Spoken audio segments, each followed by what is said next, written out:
we are again with Extreme Makeover Nehemiah Edition. Are we having fun yet? Let me see your hands. Are we having fun with Nehemiah? Tom and I are having fun with Nehemiah. Well, this week's episode is entitled, "The Struggle is Real." My kids use this term, and it's intended to be an ironic reflection on a first world problem. Like one Harvard student saying to another, "I had to walk to class today because my bike got a flat tire." Oh, dude, that must have been impossible. Yeah, the struggle is real. But the struggle was real for the Israelite people whose temple and lives had been destroyed by the Babylonians and who had been in exile for generations. And here in this text, about 50 years later, the struggle was real for the people of Jerusalem as they tried to put things back together. As we just heard in that beautifully done reading for today, the struggle was real for Nehemiah and his construction crew. Sanballat was a Samaritan governor and Tobiah an Ammonite leader. Both were cultural and political rivals of Nehemiah, the Jews, and they were determined to oppose Nehemiah and the work of the people of God, the work that they were doing. And we hear throughout this chapter the lengths to which they go to sow discord, organize others to their side and against the work, and fight to keep the rebuilding from happening. There was ridicule and insult and intimidation and mockery and physical threat and scheming together out in the parking lot to make war and stirring up confusion among the people doing the work. Well, in this very same way, beloved, the struggle is real for Black, Indigenous, and people of color in our country. Cultural and political forces, policy-driven forces, many forces organize, fight, exist to resist, and work to intimidate, oppress, and ensure that the movement for Black lives is misrepresented, resisted, defamed, literally embattled in the streets by military and law enforcement and more, all in an effort to ensure that the movement to rebuild Black lives is not successful. And that's why we chose this series, to find spiritual guidance for our own work to become an anti-racist community. The struggle is real. Now, we might use this struggle is real meme ironically while considering the work to become anti-racist as first world folk who have the privilege of being white. But certainly coming to terms with our individual and corporate white fragility, seeing the truth about the power of white supremacy, and finding the courage to shift the center of that power through policy change, and confessing and making amends for the impact of the systemic racism formed by racist policy. This will be a struggle for us. We've talked about this for the last several weeks. And now that I've said all of that, I think we need to stay away from the meme. It's hard for us to say the struggle is real unironically, because the greatest challenge to this work is our privilege. Those of us who look like me easily fall prey to the spiritual opposition that comes from within ourselves and the organized opposition that comes from outside of ourselves. We'll fall back into denial. We'll turn our attention away. We'll decide that it's too hard or too emotional or too sad or just too much and give up doing the work. And we're able to do that because the policies don't hurt us, because we are considered the culture's norm, because we walk through life not being affected by our race, except for the fact that we're afforded all these privileges that come from whiteness. Let me say it again, for this is what I want us to talk about today.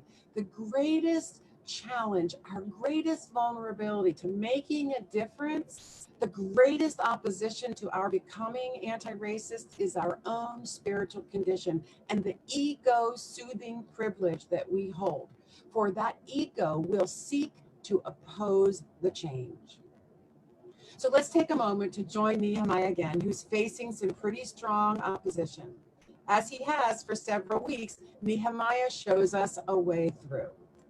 Throughout this story, we've seen courage and triumph in the face of tremendous challenges.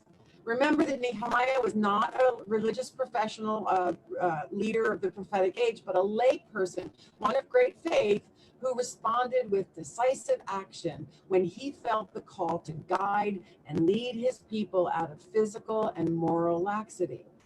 And his work really parallels the justice-seeking, action-oriented work that we know that we need to do. So under his direction, the walls of Jerusalem are being rebuilt, restoring physical security to the city's populace. But we will come to see as the book progresses that Nehemiah, along with his partner Ezra, also helped restore the moral fiber of the community. They insisted that the division between rich and poor be diminished.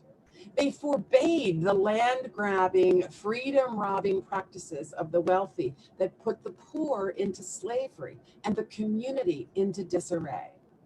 And in rebuilding the city walls, Nehemiah helped to once again cement the bonds of community that made everyone responsible to and for one another. You hear that one? Nehemiah partnered with Ezra, who was the establishment, the officially recognized religious leader of those days, and working alongside of Nehemiah, Ezra added another message to the reforming and rebuilding activities. Ezra reminded the people of both the responsibilities demanded by God's commandments, you know this one, love God, love your neighbor, and the joy and hope that is sustained by God's promise of loving us and being with us no matter what. So Nehemiah's political and practical actions, teamed with Ezra's prophetic words of love and concern, brought spiritual and physical renewal to a discouraged and disheartened people. Even though Nehemiah had the king's blessing and the people were eager to rebuild the walls, opposition from others sought to dishearten them from accomplishing the work of God. And once again, we can look at the details of this chapter 4 and find guidance for our own journey to become anti-racist, for there are powerful forces that scheme against that goal. Nehemiah shows us that we can overcome those forces. You could call them adversaries of change, adversaries of equity, even adversaries of love. Like Nehemiah, we can overcome resistance from within and from without. We can overcome the spiritual negativity, we might even call it evil, by following Nehemiah's lead in the 4 things that he does in this chapter. First, by praying. Now, dude, this is Nehemiah's superpower. We have talked about it for 4 weeks now. In all things, at every turn, he sends God in first. And that gives him the capacity to do the hard stuff, including the spiritual practice that strengthen us for work. We've talked about these things: confession, transformation, listening for the will of God in these matters, seeking forgiveness, finding courage. Prayer gives us what we need to do those action steps. Sending God in first gives us the spiritual power to do the right thing. Second, Nehemiah is watchful. Like him, we need to invest in this thing, pay attention to what's going on, and not let our guard down. And we need to see the places, be watchful for the places where the opposition is working against the very thing that we seek to transform. So pray and be watchful. Third, we follow Nehemiah's lead by guarding the places where we are the most vulnerable. There are 1,000 examples of this for us white folks, like understanding white fragility and naming it when you have an experience of it, owning your very own resistance to change, being aware of the ways that white supremacy and systems will act out to keep the power shift from happening. And this is a big one for me, watching out for our inclination to want to please others and make things nice. So not having any upsets at the dinner table or with our friends at the social event, or, oh my God, we are stressing out on social media because we have a difference of opinion, right? So not being able to name the racism that we see for fear of offending someone or making excuses. We make excuses for white people all the time in order to smooth over discomfort and resistance and our friends, right? We're people pleasers. And lastly, the fourth thing, Nehemiah showed us that we have to fight for one another. He was very concerned that since the people were so spread out around the city doing the wall, they were next to each other, as Tom taught us last week, around the city building the wall, but they were spread out. And he was concerned about how vulnerable they were to as they were separated. And therefore, anyone sounding a trumpet would say, come and help me, come and help me fight. We too must learn to fight for one another. When a sibling is in trouble and signals they need help in their spiritual or political battle, we must rally together and come to their aid, fighting for them through prayer, encouragement, and literally being with them. This is the nature of allyship that we will learn how to do over the next little while. And beloved, this is the work that Jesus sent us out to do, to be of use, to serve, to care for those in need, to work for justice for all, and to make equity and love of neighbor our ground, our foundation. And that means we have to put our own fragility aside and be brave for ourselves and for others. And so, dear ones, as we seek to do this work, to be God's agents of change on this earth, we too will face opposition. Even though many times that opposition will manifest itself through, oh my goodness, through circumstances and other people, we must remind ourselves that the most real and devious opposition that we face is spiritual, and it lies within us. As St. Paul reminds us, for our struggle is not against flesh and blood, but against the rulers, against the authorities, and against the powers of darkness, and against the spiritual forces of evil. When we're faced with an enormous task, but feel pinned down by chronic critics, remember Nehemiah, whose attitude is best summarized by these inspiring words of Teddy Roosevelt.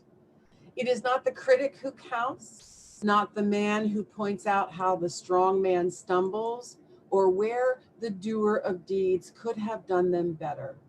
The credit belongs to the one who is actually in the arena, whose face is marred by dust and sweat and blood, who strives valiantly, who errs, and we will err, and comes up short again and again, because there's no effort without error and shortcoming, but who does actually strive to do the deeds, who knows the greatest enthusiasms, the great devotions, who spends oneself in a worthy cause, who at the best knows in the end the triumph of high achievement, and who at the worst, if he fails, at least fails while daring greatly, so that one's place shall never be with those cold and timid souls who know neither victory nor defeat.